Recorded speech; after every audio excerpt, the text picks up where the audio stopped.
우리가 살아가면서 착각하고 오해하면 안 되는 것들이 있습니다. 영적인 삶에서 성경 말씀을 읽을 때도요, 우리가 오해하고 착각하면 안 되는 게 있습니다. 제가 구약에서 대표적으로 창세기에 나오는 선악을 알게 하는 나무에 관한 이야기 우리가 잘 이해해야 된다고 말씀드렸죠. 이 말씀을 오해하면 안 됩니다. 왜 동산의 중앙에다가 선악을 알게 하는 나무를 하나님께서 심으셨다고 말씀했습니까?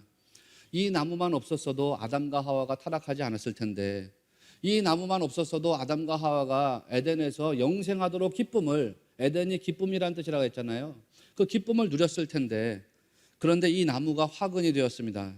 하나님께서 동산 가운데에다가 생명나무와 선악을 알게 하는 나무를 심어 두셨습니다. 그리고는 창세기 2장 17절에서 이렇게 말씀하십니다. 선악을 알게 하는 나무의 열매는 먹지 말라. 내가 먹는 날에는 반드시 죽으리라. 이게 하나님의 명령이었습니다. 그런데 아담과 하와가 그 나무의 열매를 따먹었습니다. 불순종이었습니다. 범죄였습니다. 사람들이 하나님께서 이 나무를 두신 거에 대해서 불만을 제기하는 경우가 있습니다. 하나님, 그 나무만 없었어도 되는 거 아닙니까? 하나님께서 그 나무를 심어주지만 않으셨어도 인간은 범죄하지 않았을 겁니다. 하나님이 그 선악을 알게 하는 나무를 거기에다 두시지만 않았어도 아담과 하와가 범죄하지 않고 타락하지 않았을 겁니다. 그런데 하나님이 그 환경 조성하신 게 문제입니다. 하나님이. 여러분, 사람들은요, 연약하고 악한 본성을 가지고 있습니다. 저도 그렇고. 그래서요, 자기 잘못을 하나님에게 전가하는 경우가 참 많습니다. 여러분, 아담과 하와의 범죄를 하나님 책임이다, 하나님이 잘못하셨다, 그렇게 바라보는 것은 완전히 성경을 잘못 이해하는 방식이라고 말씀드렸습니다. 동산 중앙에 있는 나무의 의미가 뭐라고 말씀드렸던가요? 우리 신해교회 다니는 성도들은 확실하게 이거 알고 가시는 줄로 믿습니다. 아주 수차례 말씀했으니까. 내 신해교회 다니고 있습니다. 그럼 에덴 동산 중앙에 왜 하나님이 나무를 주셨습니까? 그렇게 누가 물어볼 때 확실하게 이야기해주고 가야 되겠죠. 여러분, 동산 중앙에 있는 나무의 의미가 무엇입니까?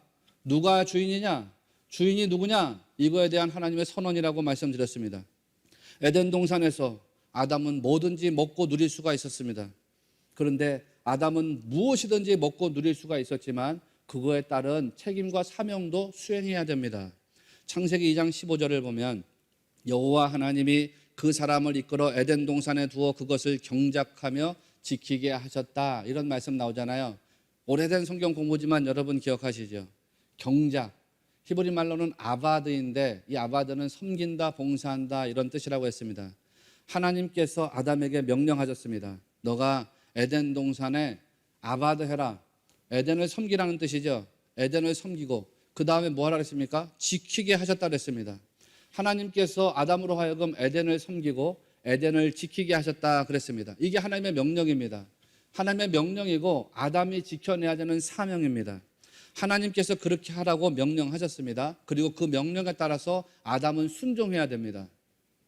에덴 동산을 섬겨야 되고 에덴 동산을 지켜야 됩니다. 그러면 주인이 누구예요? 명령하신 분이 주인이에요? 명령을 받는 존재가 주인이에요? 명령하신 분이 주인입니다. 명령을 하신 하나님이 주인이십니다. 아담은 청지기이고 하나님이 주인이 되신다, 이런 말씀입니다. 그거를 알게 하고 깨닫게 해주는 것이 동산 중앙에 있는 나무라고 분명히 말씀을 드렸습니다. 아담이 동산에서 무엇이든지 먹고 누릴 수가 있습니다. 아담의 마음이 높아질 수 있습니다. 교만해질 수 있습니다. 야, 이 동산에서 내가 무엇이든지 먹고 무엇이든지 누릴 수가 있어. 다 내 마음대로 할 수 있으니 이 동산의 주인이 나로구나 라고 생각할 수가 있습니다.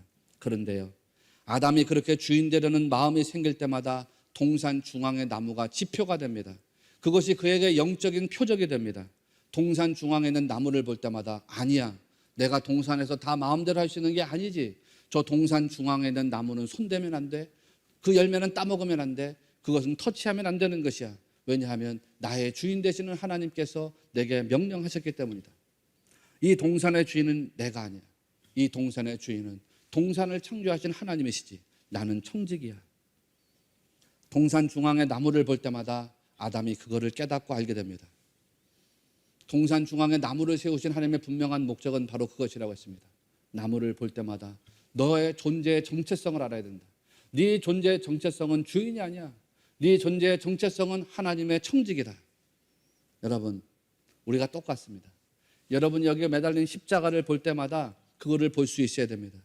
십자가가 여러분에게 무엇을 보여주는가요? 아니, 십자가가 보여주려고 하는 본질이 뭔가요? 본질. 십자가가 보여주려는 본질은 여러분의 죄입니다. 그리고 동시에 그리스도의 은혜입니다. 십자가는 우리의 죄를 보여주고 동시에 그리스도의 은혜를 보여줍니다. 나는 죄인이었는데 그리스도 예수님이 나를 위해서 대신 죄값을 치르셨구나. 이게 십자가가 우리에게 보여주는 상징입니다. 그래서 성도가 십자가를 바라볼 때마다 주님이 주인 되신다는 것을 인정해야 된다, 이런 말씀이에요. 여러분, 말씀이요, 이렇게 받아들여져야 됩니다. 여러분이 이거를 받아들이지 않고 이게 믿어지지 않아요? 이게 이해되지 않아요? 그러면 나머지 말씀들도 다 여러분에게 이해되지가 않아요. 여러분 받아들일 수가 없어요. 우리가 새벽에 신명기와 여호수아서를 읽었습니다. 신명기, 여호수아서. 신명기는 성경 공부까지 했죠. 신명기와 여호수아서를 읽어 나갈 때에 거기에서 아주 중요하게 등장하는 율법 중에 하나가 헤렘 율법입니다. 말씀드렸죠. 헤렘 율법이 신명기와 여호수아에 나오는 율법 중에 아주 중요한 율법 가운데 하나입니다. 헤렘이 무슨 뜻이라고 했어요? 네, 그렇습니다. 헤렘은 진멸이란 뜻입니다. 진멸. 모세가 가나안 땅에 들어갈 세대들에게 유언처럼 남기는 메시지가 신명기라고 했습니다. 자기가 시내산에서 하나님의 율법을 받을 때, 아스레타 핫데바림 받을 때 있었던 세대들은 광야 생활 38년 동안에 다 죽었습니다. 그리고 이제 모압 평지에서 가나안에 들어갈 세대들이 남아 있습니다. 그 세대들은 시내산에서 율법 받을 때 아주 어린 아이들이었든지 태어나지 않았습니다. 그래서 하나님의 말씀이 왜 우리에게 주어졌는지를 몰라요. 하나님의 율법이 무엇을 가르치는지를 몰라요. 하나님의 율법이 우리에게 무엇을 기대하는지를 몰라요. 그래서 가나안 땅에 들어가기 전에 모세가 유언으로 남깁니다. 하나님의 율법이 이런 의미에서 주어졌어. 하나님의 율법은 이렇게 너희들에게 선포됐어. 하나님의 율법에 너희들이 이렇게 순종해야 돼. 이렇게 유언으로 남깁니다. 왜 유언으로 남겨요? 모세는 그토록 원하지만 가나안에 들어가지 못하기 때문입니다. 자기는 들어갈 수 없기 때문에 자기 후손들에게 말씀을 남기고 세상을 떠나는 겁니다.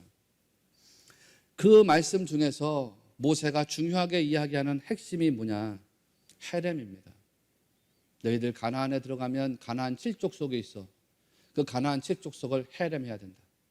진멸해야 된다. 이런 뜻입니다.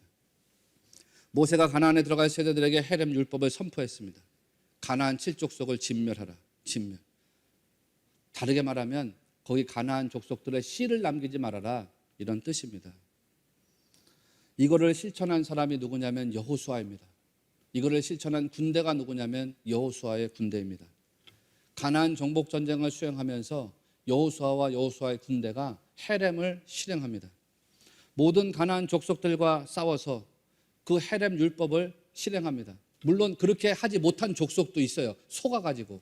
의도가 아니에요. 일부러 그런 것이 아니에요. 그들의 의도성과 그들의 어떤 목적성은 계속해서 헤렘을 실행해 나가는 것에 있습니다. 자기 조상인 모세가, 출애굽의 영웅이었던 모세가 자기들에게 남긴 유언의 메시지, 그 헤렘 율법을 실행해 나가는 것입니다. 진멸입니다. 진멸. 모든 가나안 족속들, 짐승들을 싹 다 진멸하는 것입니다. 여러분, 여기에는요, 어린아이도 여자도 노약자도 예외가 없습니다. 이게 얼마나 무서운 말씀이에요. 인간의 상식으로 이 헤렘 율법이 가능하겠습니까, 여러분? 가나안 땅에 들어가서 가나안 7족속을 진멸하라. 어린아이도 노약자도 여자도 심지어 임산부까지도 예외가 없습니다. 다 죽이고 불태우라는 것입니다. 왜 그런가요? 그 이유를 알아야죠. 왜 그랬습니까? 우리의 머리가 되시고 주인 되시는 하나님은요, 죄의 씨앗이라도 미워하시기 때문이에요. 죄의 씨앗이라도. 죄라는 것이요, 씨앗 하나라도 남아있으면 안 되기 때문입니다. 죄의 작은 씨앗 하나라도 남아있으면요, 이게 참 무서운 게 그 죄의 작은 씨앗이 자라가지고 인간을 타락하고 범죄하게 하는 엄청난 영향력을 행사하기 때문입니다. 권세를 행사하기 때문입니다. 그래서 헤렘 율법이 나가는 것입니다. 하나님이 죄를 미워하신다는 거거든요. 그러니까 사도 바울이 데살로니가전서 5장에서 말하잖아요. 마귀에게 틈을 주지 마라 그랬습니다. 틈을 주지 말아라. 토포스예요. 토포스. 장소를 주지 말라는 거거든요. 근거지를 주지 말라는 겁니다.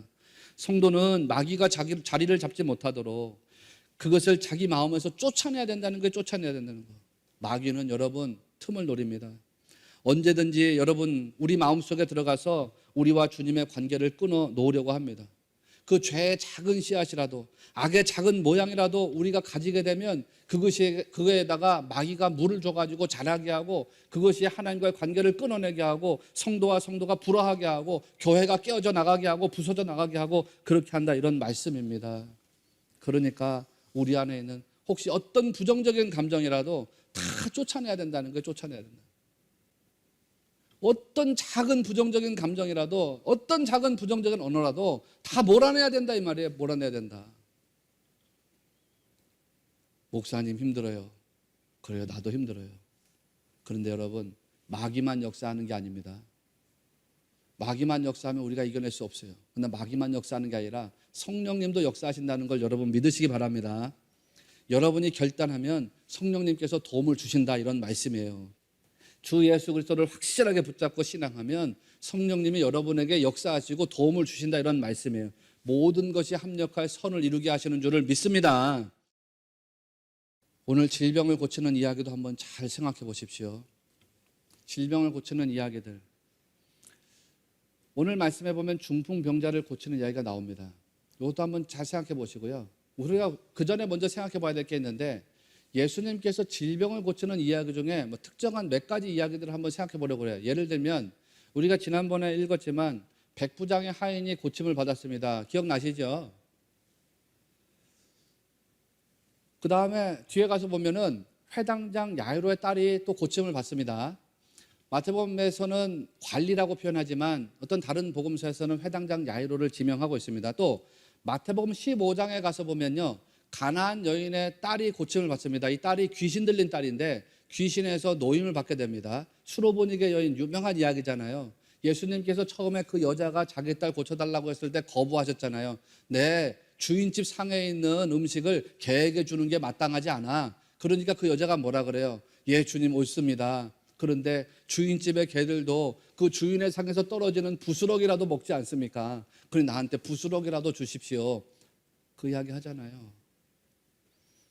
그때 이 귀신 들린 여자의 딸이 고침받아요. 마태복음 17장에 가서 보면 어느 무명의 아버지가 귀신 들린 아이를 데려와서 예수님께 고침받는 이야기가 또 나옵니다. 자, 이 말씀들을 잘 생각해 보시면요, 믿음을 고백하고 드러낸 사람이 누구였던가 우리가 먼저 알아야 됩니다. 믿음을 고백하고 드러낸 사람이라고 했습니다. 믿음을 고백하고 드러낸 사람이 누구냐 보니까 백부장이죠. 백부장이 믿음을 드러냈습니까? 고백했습니까? 아니면 백부장의 하인이 믿음을 고백했습니까? 대답해 보세요. 백부장의 하인이에요. 백부장이죠. 회당장 야이로가 믿음을 고백했어요? 야이로의 딸이 믿음을 고백했어요? 야이로죠. 귀신 들린 어머니 가나안 여인 수로보니게 여인이 예수님께 믿음을 고백했어요? 귀신 들린 딸이 믿음을 고백했어요? 그 여인이죠. 아버지도 마찬가지입니다. 귀신 들린 아들은 가만히 있어요. 침묵하고 있어요. 근데 그 아버지가 믿음을 고백합니다. 주여 나의 믿음 없는 것을 도와주소서. 내가 믿나이다. 이렇게 이야기하지 않습니까? 믿음을 고백했던 사람들, 드러냈던 사람들은 보니까 백부장이고 회당장이고 가나안 여인이고 무명의 아버지입니다. 그런데 구원받은 사람은 누구예요? 구원받은 사람 누구예요? 백부장의 하인이, 회당장 야이로의 딸이, 가나안 여인의 딸과 어느 무명의 아버지의 아들이 구원을 받았습니다. 이상하지 않아요? 구원이라는 게 내 믿음으로 받는 건데 그렇지 않아요?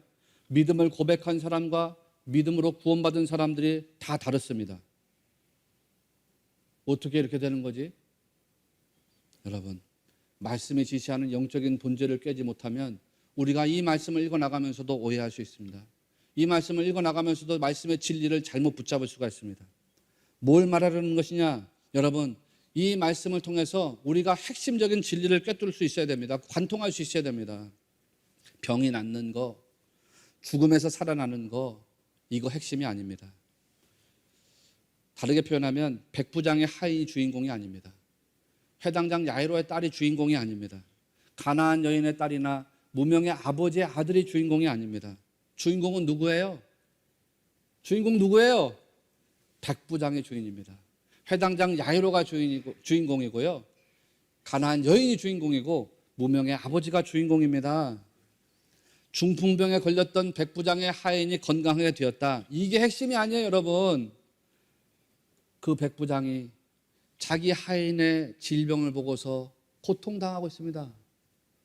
그 하인의 질병을 고치기 위해서 여러 세계를 돌아다니면서 약사를 구하고 의사를 구했는데 의사들이 고치지 못했습니다. 약사들이 고치지 못했습니다. 그러니까 그 백부장, 이방인 백부장이 누구에게까지 찾아오냐면 예수님에게까지 찾아왔습니다. 그가 예수님에게까지 찾아올 때 어떤 심정으로 왔을까? 그가 예수님에게 찾아올 때까지 그는 어떤 노력을 했을까? 수많은 사람들, 전문가들에게 병의 자문을 구하고 어떻게 하면 병이 나을까? 그런데 그 전문가들이 하인의 병을 고치지 못했습니다. 이 사람의 고통은 더 깊어졌습니다. 내가 저 아이의 아픔을 보는 게 내 인생의 고통이로구나.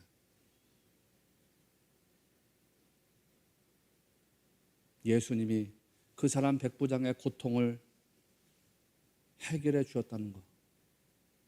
이게 복음의 핵심입니다. 회당장 야이로의 딸이 죽음에서 살아났다. 이게 핵심이 아닙니다. 회당장 야이로가 붙잡고 씨름하던 인생의 문제. 내가 딸의 죽음을 가지고서 인생을 어떻게 살아갈까? 내가 딸의 죽음을 놓고서 어떻게 살아갈까? 내가 일평생 동안 이 고통 속에 살아가야 되는가? 내가 일평생 동안 이 아픔과 서러움 속에 살아가야 되는가? 내가 저 딸의 질병과 저 딸의 죽음 속에서 어떻게 살아갈 수 있을까?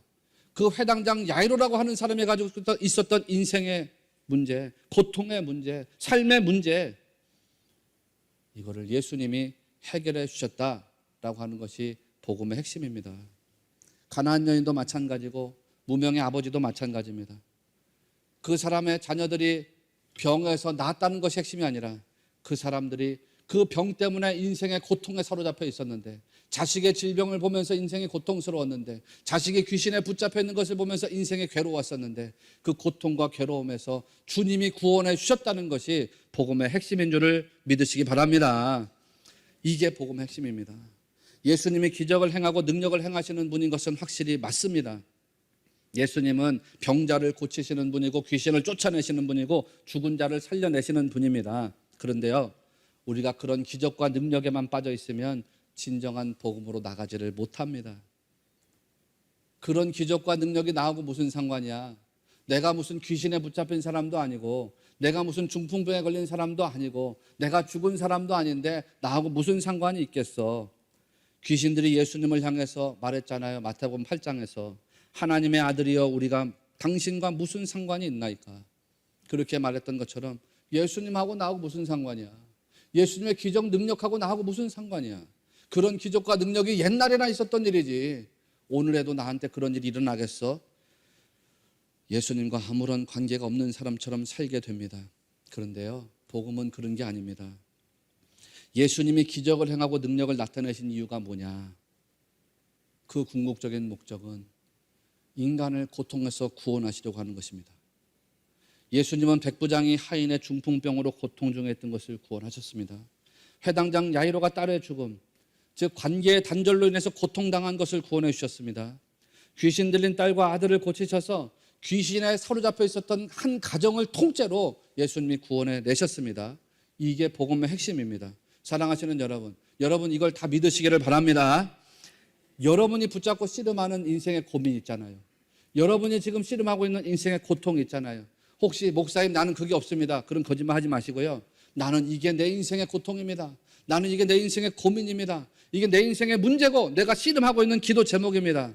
여러분 무엇이 있습니까? 여러분을 고뇌하게 하고 번민에 빠지게 하는 거 무엇이 있습니까? 사랑하시는 여러분, 그게 뭐든지 간에 주 예수 그리스도가 여러분의 구원자가 되신다는 거 꼭 믿으시기 바랍니다.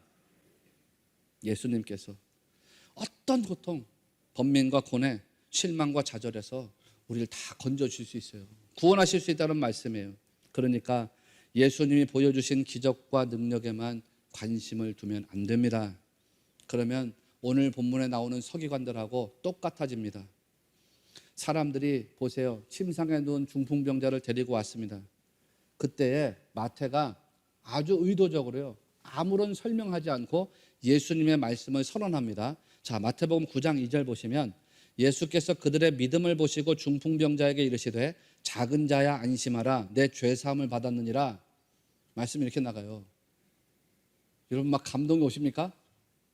나 혼자 감동하는 것 같은데 기가 막힌 말씀을 지금 하셨지요. 예수님이 뭘 보고서 말씀하셨다 그랬어요? 그들의 행위를 보고 말씀하셨습니까? 그들의 뭘 보았습니까?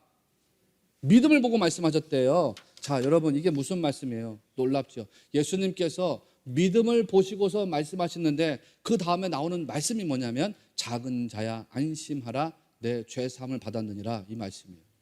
엄청나지 않습니까, 여러분? 여러분 제가 지금 무슨 말씀하는지 아시겠어요?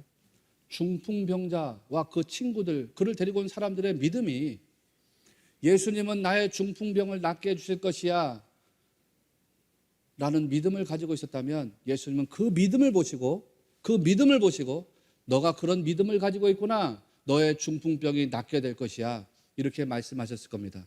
그런데 여러분 이 사람들은 거기서 더 나갔지요. 예수님이 그들의 믿음을 보셨는데 이 사람들의 믿음이 어디까지 도달해 있는지를 보세요. 이 사람들의 믿음이 어디까지 도달해 있느냐? 죄 사함의 권세가 예수님에게 있다는 믿음까지도 도달해 있다는 거예요. 이 사람들은 예수님께서 죄 사함의 권세를 가지신 분인 것을 믿었습니다. 그러니까 예수님이 그들의 믿음을 보시고서 죄 사함의 권세를 선포하시잖아요. 아멘. 놀라운 겁니다, 여러분. 예수님께서 기적과 능력을 행하시는 분인 것뿐만 아니라 예수님이 죄사함의 권세를 가지신 분인 것. 죄사함은 누가만 가질 수 있는 권세냐면 하늘에 계신 하나님만 가질 수 있는 권세인데 이 사람들은 예수님을 그냥 기적과 능력을 행하는 사람으로 본 것이 아닙니다. 죄를 사하고 우리를 사망에서 건져주실 수 있는 구원자 되시는 주님으로 봤다는 거예요. 그러니까 주님이 그들의 믿음을 보시고 죄사함의 권세를 선포했습니다. 반면에 서기관들은 어땠던가? 그들은 신성모독이라고 여겼습니다. 헬라어로 블레스페메이는 말 그대로 신을 모독했다는 뜻입니다. 서기관들이 완전히 착각에 빠져가지고서 예수님의 존재를 보지 못합니다. 예수님 그냥 인간으로 보았습니다. 자기들의 신앙 전통, 자기들의 학문, 자기들의 세속적인 지식, 자기들의 과학적 경험, 이거에 입각해서 예수님 보니까 완전히 착각에 빠졌습니다. 그러니까 기적을 보고도 감사와 영광을 돌리지를 못합니다. 오히려 예수님을 정죄하는 모습을 보여주고 있습니다. 여러분 오늘 설교 제목이요, 착각에 빠지지 말고 감사에 붙잡히라는 겁니다.